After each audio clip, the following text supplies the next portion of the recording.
So Connor took us through the top 3 tackle prospects in his eyes. Here's also when we asked him, what should the Patriots do? I would love to get out of this pick if I can, because it's a plateauing of the talent, right? Yeah. We, the consensus is that Carter and Travis Hunter are the best players in the draft, and they're kind of near a category of their own. The player from a talent perspective that I could talk myself into for New England at 4, but I don't think it's a dire need anymore, was Mason Graham. I think Mason Graham is a really good player. He's a stout run defender. He's a power pass rusher. But New England, I'm not worried about New England's interior of their defensive line. Now, they know more about where Barmar's at than us, but they've spent money on this group. And I think Vrabel can take depth defensive linemen later in this draft and develop them, where I don't think New England's a team that needs to take Graham at 4. So you look at it, if I like Ted McMillan a lot, and I'm confused why people have kind of soured on him as the best receiver in this draft if you take into account that Hunter isn't a full-time receiver. If you did, I'd say Hunter is the best receiver in this draft. So if you're New England, do you get out of 4, and is there a team that wants to come up? Now, the question is, what do they want to come up for? Is it Mason Graham? Is it Tyler Warren? The question, is it Armand Membu as well? If a team thinks they need a right tackle, say San Francisco wanted to come up from 11 and get a player like Armand Membu at 4, and New England goes back to 11. Is that a scenario where we talked about Kelvin Banks there? That makes sense. Do you still take Ted McMillan because he complements what Stephon Diggs does? You need a ball winner, right? You need somebody that's going to actually help Drake May on those contested catch situations as well. Or is that too early? I don't think it's early for McMillan. I think it'd be a really, really good fit. Do you honestly sit there and go, we just have the board a certain way? We think a Jalen Walker or a Tyler Warren is warranted in this spot as one of the best players in the draft. I have hesitations with Walker because I just don't know what he fully is. And then with Warren, I know he's a great player, but do you need to take a tight end in the top 5? It feels unlikely that that's kind of where the league is trending as great as he is. So that's why I come back to a trade making the most sense for New England every time. So we'll talk a little bit how a trade back can make sense. I understand it with Connor, and he says, again, we were throwing them out there. If they go to 8 with Carolina, you still have all the tackles in front of you, I believe. Maybe the Jets take a left tackle, but Jaguars, Raiders, they won't. Right. Raiders might. We'll get into that. Raiders might. Jets could. But as Connor, we were asking him, he thinks they go Tyler Warren out of Penn State, the tight end. Carolina won't. And at 8, you should still have all the left tackles. At worst, Membu or Campbell are off the board. Yes. And then you still have your picks. If you go to 11, maybe you're missing out on Campbell, Membu, Banks, or Campbell, Membu, Josh Simmons. You can still take, say, Banks or Simmons in that scenario. Yep. But if they go with the Ted McMillan and then with the draft compensation they pick up, because I think if you move back from 4 to 11, you're getting a second and a third in this current draft and maybe a future third as well, right? Yeah. Maybe future second. That's what gives you the artillery with 3 thirds and now 2 seconds to move back into the end of the first. Josh Connerly, Josh Simmons, Arante Ursary, where they go at Ted McMillan top 12 right before the Cowboys make sense. They cannot go further back than 12. Or at worst, to go with the Colston Loveland, who has a really high ceiling as a pass catcher. Well, you locked in on a lot of players. You locked in on a lot of where they could move draft position-wise. Let's just talk about the elephant in the room. The best case scenario, period, regardless of who they take and where, is for this team to trade back. It really is.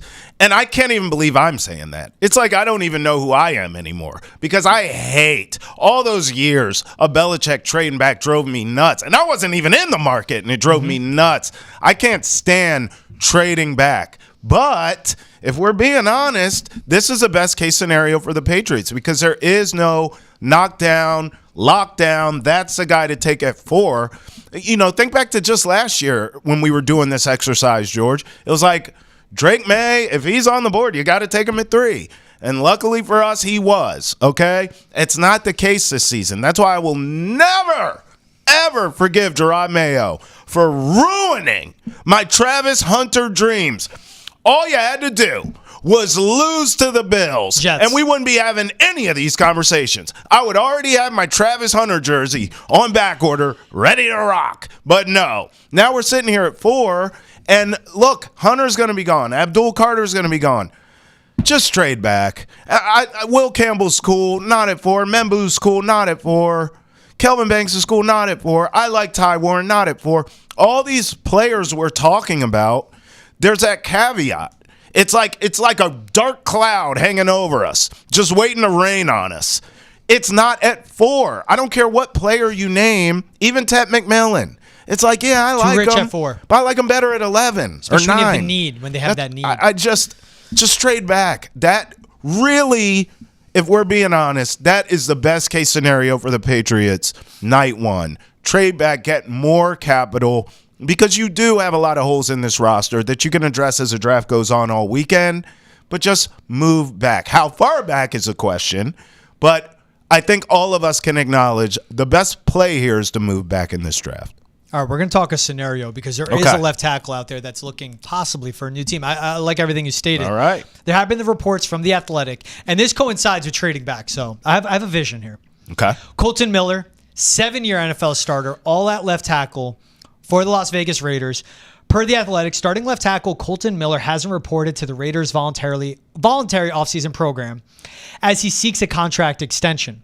Miller is going into the final year of a 3-year contract extension he signed in 2021. 7-year starter, 96 or better pass block efficiency the last 6 seasons, which is really good. Yes. 9 games missed in 7 years. Woo. 9 games missed. Will be 30. Okay. And this past season was a quote-unquote down year. 6 sacks allowed weeks 1 to 9. After their week 10 bye, 1 sack allowed at that point. Missed about 80% of training camp coming back from his offseason shoulder surgery. I think it was a torn labrum. Obviously, was still dealing with that and getting acclimated. Came back from that bye, was fresh. This is a guy that wants to get paid. And look, this is what can be dealt at this point. You trade for him, $45 million at signing. That beats Ronnie Stanley by 1 year. Okay. $50 million total guaranteed. That's the same number Dan Moore got. Maybe since he's the most recent guy to get paid and you put it at a 4-year deal, fine. $45 million at signing, $52.5 million total guaranteed over 4 years. And you're a high-level starting left tackle. Now, what's the trade price? Laramie Tunsil was just traded for a 2025 third-round pick and a 7th, a 2026 second, and a 4th. In this draft, you will not find a better player than Kolton Miller on the offensive line at 38. It could be Ante Ursary. Could be. It could be Donovan Jackson. It could be Josh Connerly. They're prospects. Kolton Miller at just 30 with a clean bill of health. Now we'll see how their shoulder looks, but that's a guy that would make sense to get rid of a 2nd-round pick for, and you'd have to add something. The fact that Tunsil was for a current 3rd and 7th, what's a current 2nd and 7th, and then a future 3rd or future 4th? Man. That should get the deal done. The one issue, the Raiders have $42.5 million in cap space. They can easily extend him. And they don't want to. You just signed Geno Smith, though. You get this with Pete Carroll's in the building. You're figuring out your people. They have a new regime. They extended Max Crosby. They gave money to Christian Wilkins, of course, last offseason. I think it's assessing who are the guys who got in the building, and then they get a Kolton Miller done. Well, I don't think they let him walk. He's a starting left tackle. Yes. You would trade him for an Ante Ursary, which could make sense in a team rebuilding process. That's right. But he's going to be a guy starting for you on the left side for the next 4 years. Yeah, it could also be a wait and see, too. We want to make sure he stays healthy, and then we'll pay him.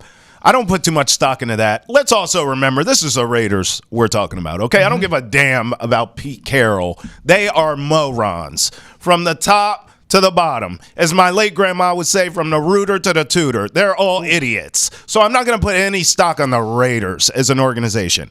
What I would say is, what the hell are you waiting for, Patriots? This should have already been done. I would have been traded for this guy. Now, if it happens draft night, great. But I completely agree with you. This dude is better than any of these prospects we're talking about. And this is a move. This is what's driven me crazy up until this point this offseason, especially in free agency, where it's like, where's the aggression for the offensive line? Like, how come Morgan Moses doesn't do it for me? Sorry. Like, go out and do something. Go make trades. We've seen all these trades and moves and moving and shaking for the offensive linemen in this league, and the Patriots haven't done any of it. This is another example. What's the problem? Go get this guy. I get he's coming off an injury. He's 30. But listen, he's in his prime right now. Yeah. So in theory, you're going to get 4 or 5 more really high-end years from this dude. Trade for him, pay him, get him in here. What's the problem? And then still, as the draft goes on, address offensive line. I just don't understand the lack of the sense of urgency from the Patriots on the offensive line. Now, we'll see what happens draft night. Maybe they don't trade for him and they take 3 offensive linemen, then I'll shut up. But this is another example where I'm just like, I feel like they're sitting on their hands. Why not go get this guy, George? I don't get it. What I would love is It's already been done. you find someone that's friends with Kolton Miller, right? Oh, just friends. Are we infiltrating here? Yeah. All right. You know, Kolton Miller from Redwood City, California. No idea. Went to UCLA. Perfect. There All you right, go. Easily. You can find a UCLA connection there. Yep. All right, cool. Maybe someone that was on the Raiders at some point. You know? And you call him and go, Kolton. This combo, hey, how's everything? Oh, cool. How's the kids, wife? Good. UCLA, what do you think of the Bruin season? Yeah. Hey, by the way, the Patriots told me they'd give you $53 million total guaranteed. Don't agree to a contract with the Raiders. Demand a trade and we'll get you. Ooh. Drive down the price. That's my fantasy. I like that. Say the Patriots can swing and make this trade. Yeah. Say it's pick 38, their second round pick. Deal. They have 2/3. See ya. Here's my dream vision. Okay. 38 and one of your thirds. Deal's done right Done. there. Because when you go to the Raiders with that deal, they then have picks 6, 37, 38, 68, and say you give them 77. Okay. And that's what a rebuilding team needs. Yeah. Okay. Now, with the scenarios we gave them, you then trade back from 4 to 11 with San Fran, or maybe 4 to 9 with New Orleans. Okay. You take a Tet McMillan. You have your left tackle. You have your wide receiver 1. You're going to gain an extra second and third in those scenarios to move that far back. Love it. Regain that second round pick. Regain that third.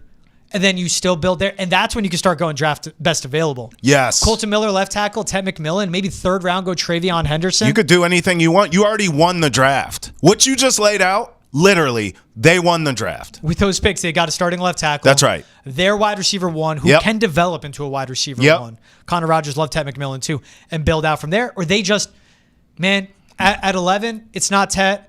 Maybe it could be a Tyler Warren if he slips. It could be Warren. They go best available. Mike Green, an actual edge instead of a Jalen Walker. Hey, don't mess around. At 11, George, don't roll your eyes. If he's still on the board, they could go my guy. They could. Ashton Ginty. They could. Have to see how that offensive line is. And they still have needs. And in that second, I would not be astonished they go Arante Ursary. I wouldn't either. Develop behind a Morgan Moses. That's right. And then you got both your tackles. They still need help on the interior. They would win the draft in this scenario Trade you back just in, laid go out. with the Tyler Booker. But they have later. Do they like Later Robinson? Yep. Go with the center. Ooh, Look at you. GM George. You are in your element. This is the best week of your life, isn't it? Leading up to the draft. This is what you were made for, I think. You know the Family Guy. This is your purpose. You know the Family Guy skit where Cookie Monster's has a lighter under a spoon that has cookie dough on it? Yes. That'll be me the day after That's the draft. you. I need it more. I need it back. Unbelievable. Hey, if you want all this brain work, I'm not going to say it's galaxy brain. It's a lot of stuff going on up here.